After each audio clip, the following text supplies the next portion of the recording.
రక్షకుడును మన ప్రభునైన యేసుక్రీస్తు నామంలో మీ అందరికీ హృదయపూర్వక వందనములు. ఈరోజు దేవుని వాగ్దానము తీతుకు రాసినటువంటి పత్రిక 1వ అధ్యాయము 4వ వచనము. తండ్రి అయిన దేవుని నుండి మన రక్షకుడైన క్రీస్తు యేసు నుండి కృపయు కనికరమును సమాధానమును నీకు కలుగునుగాక. హల్లెలూయా.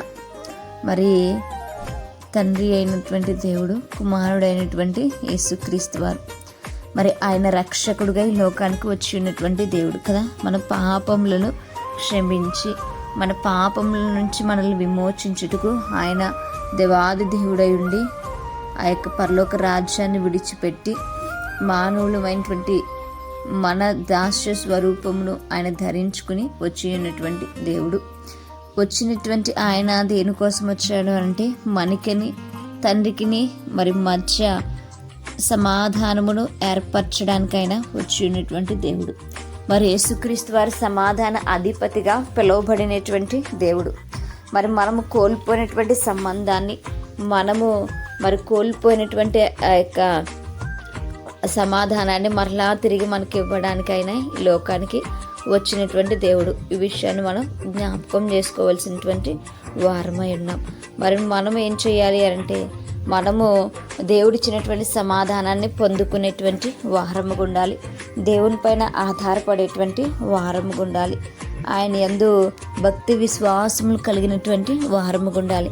ఆయన ఉచితమైనటువంటి కృప మనకు మరి అనుగ్రహిస్తూ ఉన్నాడు కదా. తండ్రి నుండి కుమారుడి నుండి కూడా మనం కృపను పొందుకున్నటువంటి వారముగా ఉండాలి. ఆ కృప మనల్ని దేవుని యొద్దకు చేరుస్తుంది కనుక మనము కృపను నిర్లక్ష్యం చేయకూడదు. కృప ఉందని చెప్పి పాపం ఇంకా కూడా చేయకూడదు. మరి ఆయన మన పైన చూపుతున్నటువంటి కృపను బట్టి మనము నిత్యము కూడా ఆయనకి కృతజ్ఞతాస్తులను చెల్లించేటువంటి వారము ఉండాలి.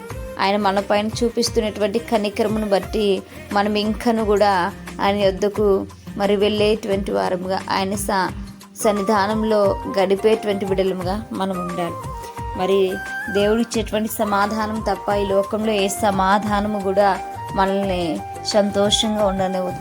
మరి దేవుడు అటువంటి గొప్ప సమాధానాన్ని మనకు అనుగ్రహిస్తూ ఉన్నారు. కాబట్టి మనం సమాధానం కలిగినటువంటి బిడ్డలముగా, మరి ఆ సమాధానంతో జీవించేటువంటి వారముగా, ఆయన యొక్క కనికరము ప్రేమ సంపాదించుకునేటువంటి వారముగా మనం జీవించుదాం.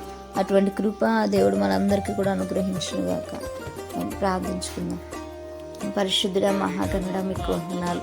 ప్రేమ స్వరూపి మీకు స్తోత్రాలు ప్రభా. నిజమే సమాధానముకు అధిపతి అయి ఉన్నటువంటి దేవా, మీరు లోకంలోకి వచ్చినందుకు మీకు వందనాలు. మీ ప్రేమ, మీ సమాధానం, మీ కనికరం మా పైన ఎల్లప్పుడూ ఉంచమని, ఆయన బిడ్డలుగా ఎదుగుటకు మాకు సహాయం తెచ్చమని ప్రార్థన దయచేసి మీ పాద సన్నిధికి చేర్చుకోమని యేసయ్య అతి పరిశుద్ధ నామములో అతి మిక్కిలిగా బ్రతిమలాడి వేడుకుని పొందించిన మా ప్రియ పరలోకపు మా కన్న తండ్రి.